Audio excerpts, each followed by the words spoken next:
네이버 블로그에서 주식책 및 영상 추천을 원하는 사람의 댓글이 50개를 넘기면 답을 준다 했는데 시간 초과다. 500명이나 읽었으나 50개의 댓글을 달성하지 못했다. 그래도 답을 찾고 있는 주린이들에게 충고를 해준다면 왕초보가 영어 학원을 등록하면서 내일부터 바로 외국인과 대화를 시작해야지. 하고 생각하는 경우는 없을 것이다. 당연하다. 시간이 좀 지나야 실력이 늘 거야. 라고 생각하는 게 일반적이나 주식시장은 그게 안 된다. 왜? 보았거든. 나보다 열등하다 생각되는 내 친구의 대박친 계좌를 저놈도 되는데 나라고 안 될 게 뭐가 있냐?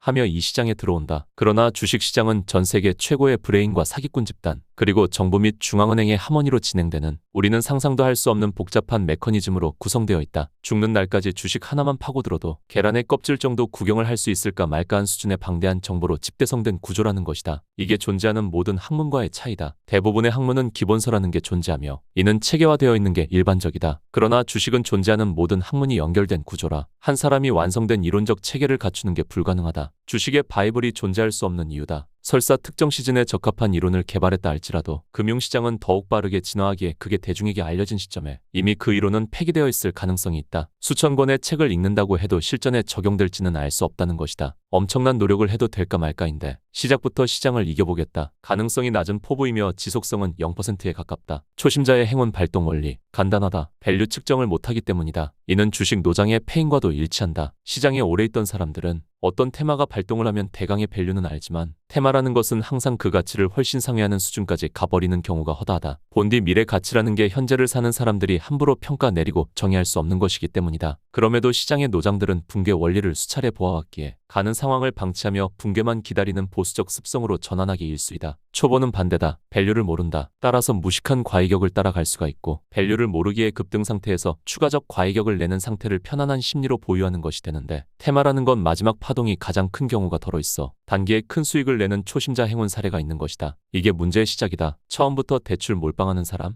있을 것이다. 이런 사람은 바카라도 한 판에 1억씩 지르는 순수 도박꾼이다. 이런 유형은 매판이 도박인지라 결국 한 판의 실패로 모든 걸 잃게 된다. 일반적 유형은 아니니 패스하고 전형적 케이스는 처음에는 무서우니 한 500으로 시작한다. 500으로 시작한 게 테마주 들어가서 단박에 더블을 먹는다. 그럼 사고가 어떻게 전환되나? 이걸로 인생 역전할 수 있을 것 같은 착각을 하게 된다. 이때부터 동원 가능한 자금을 모두 끌어주시게 몰빵한다. 한번 큰 수익을 보고 일정 수준 무너지는 구간을 보았기에 고점에서 지르는 게 아닐 것이다. 적당히 빠졌고 이 상태에서 전고점만 다시 가도 얼마냐 하는 구간이 초보의 풀베팅 구간이 될 건데 테마주는 유동성인지라 유동성이 죽으면 적정 낙폭에서 훨씬 더 큰 하락을 맞이하는 경우가 종종 있다. 여기서 맛이 가는 것이다. 처음 당했을 때는 판단 미스였어. 자위한다. 재도전. 다시 도전. 이때는 이전 공포를 보았기에 깨작깨작 먹는다. 그러다 다시 한번 환희에 빠지는 순간이 찾아온다. 나름 대박주라 생각되는 종목이 발견될 때인데 조금씩 먹어서 언제 큰돈 버냐. 홀딩 몰빵이다. 처음에는 제법 간다. 다만 그 종목의 유동성 파티가 끝난 거라면 단순 데드캣일 거고 데드캣 이후의 결말은 폭락이다. 여기서 또다시 당하게 되는 거다. 테마로 몇 번 당하면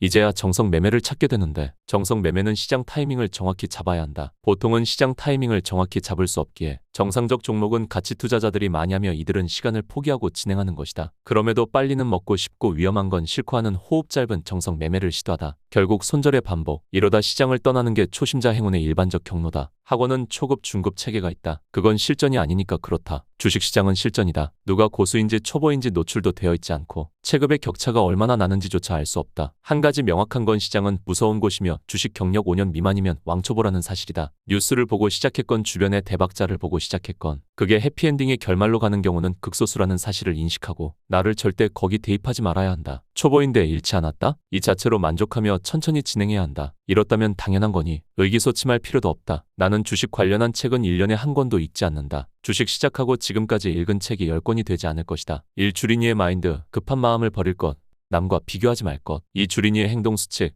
내 글을 반복하여 읽을 것, 몰빵하지 말 것, 끝이다. 주식 공부하는 방법, 내가 앞으로 써준다. 싸고 좋은 것은 없다는 논리를 깨본다. 나는 갑툭튀가 아니다. 완전히 준비된 설명자였는데 10년 넘게 숨어있다 이제서야 밖으로 나온 것뿐이다. 기대해도 좋다.